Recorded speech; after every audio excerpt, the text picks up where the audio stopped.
जगद्गुरू तुकाराम महाराजांचा पालखी सोहळा आज पंढरपूरच्या दिशेने मार्गस्थ होतोय। वरुण राजाने हजेरी लावलेली आहे आणि मात्र वारकऱ्यांचा उत्साह जो आहे तो तसूभरही या ठिकाणी कमी झालेला आपल्याला पाहायला मिळत नाहीये। वारकऱ्यांच्या चेहऱ्यावर जो आहे तो मोठा उत्साह या पावसामध्ये सुद्धा आपल्याला पाहायला मिळतोय। खरं तर आपण पाहिलं तर मोठ्या प्रमाणावर वारकरी बांधव जे आहेत ते या पालखी सोहळ्यासाठी आलेले आहेत। माऊली, कुठून आले तुम्ही? पुण्यातलेच आहे। एकंदरीतच जर आपण माऊली कुठून आले? कुठून आले? गोरवडी शिर्डी। दरवर्षी पालखी देता? काय कसा उत्साह? 24 वर्ष 24 वर्षापासून वारी करता। तुम्ही काय सांगाल माऊली? शेळगाववरून आला आमची दिंड्या शेळगाववरून आला आम्ही पालखीच्या समोर आपलं भजन म्हणतो आनंदानं। पाऊस आला तरी सुद्धा आम्ही ज्ञानोबा तुकारामाचं भजन म्हणतो आम्ही या भगवंताचं नामाच्या पालखीच्या समोर भजन म्हणताय।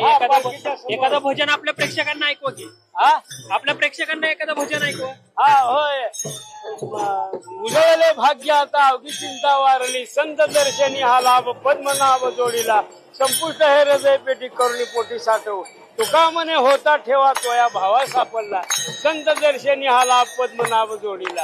अशा प्रकारे आम्ही या भगवंताचं नामचिंतनामध्ये रंगत आहेत। भगवंताचे तर आपण पाहिलं हे सलग पालखी सोहळ्यामध्ये माऊली जे आहेत ते सहभागी होत आहेत। तुम्ही कुठून आले माऊली? आम्ही दाबोडी पुणे। तुम्ही पण दरवर्षी येता? हो, दरवर्षी येतो। कसा वाटतो उत्साह पालखी? एकदम आनंद वाटतो आणि वर्षभर काही निरोगी राहतो, एकदम फ्रेश होतं, एकदम माइंड फ्रेश होतं, एकदम फार आनंद फार मोठा आहे।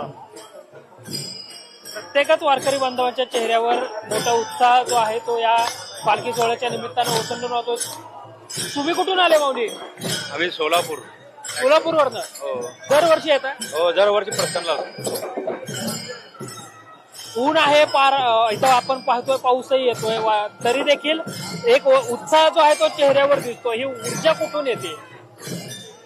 साक्षात वरुण राजा भी आहे साक्षीला, सगळे खुश आहे। तुकोबारायांच्या एक चरणी महाराष्ट्रामध्ये पाऊस पडो, शेतकऱ्यांना आनंद करो, हेच चरण तुकोबारायांकर। तुम्ही कुठून आले माऊली? लातूर। लातूर। दरवर्षी येता पालखी? पहिल्या वर्षी कसं वाटतंय पालखीत आल्या? एकदम आनंद। आता दरवर्षी येणार?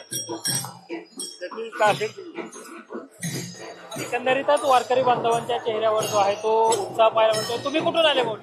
भोसरी। काय दरवर्षी तुम्ही सहभागी होता? 25 वर्ष 25वं वर्ष। या आरोप करत असतो, इकडून येताना असतो, इकडून जाताना असतो। एकंदरीतच मोठ्या प्रमाणावर वारकरी बांधवांच्या चेहऱ्यावर उत्साह आपल्याला पाहायला मिळतोय। आपण एका माऊलींना जसं विचारलं की ही ऊर्जा या थंडी ऊन वाऱ्या पावसामध्ये कुठनं येते? साक्षात भगवंतरायाकडनंच आम्हाला ही ऊर्जा मिळते असं त्या माऊलींनी दिलेलं उत्तर होतं। आणि एकंदरीतच वरुण राजा जरी असला, अर्थात पाऊस जरी पडत असला तरी वारकरी बांधवांच्या चेहऱ्यावरचा उत्साह जो आहे तो तसूभरही कमी झालेला पाहायला मिळत नाहीये। कॅमेरा पर्सन शिवाजी साळुंखेंचा असंच Sanket Deshpande, top news Marathi, Dehu, Pune. Technical आणि इंजिनिअरिंग एज्युकेशन देणारी नामांकित university B Tech electronics and computer engineering 2025-26 या शैक्षणिक वर्षासाठी रजिस्ट्रेशन सुरू। पात्रता गणित विषयासहित इयत्ता 12वी उत्तीर्ण, प्रत्यक्ष इंजिनियर्स कडून टेक्निकल आणि इंजिनिअरिंग शिक्षण, जागतिक प्रकल्पांचा अभ्यास, ग्लोबल करिअर घडवण्याची संधी अशा वैशिष्ट्यांनी सुसज्ज Ajinkya D Y. Patil university, the innovation university. संपर्क 83 29 14 26 65।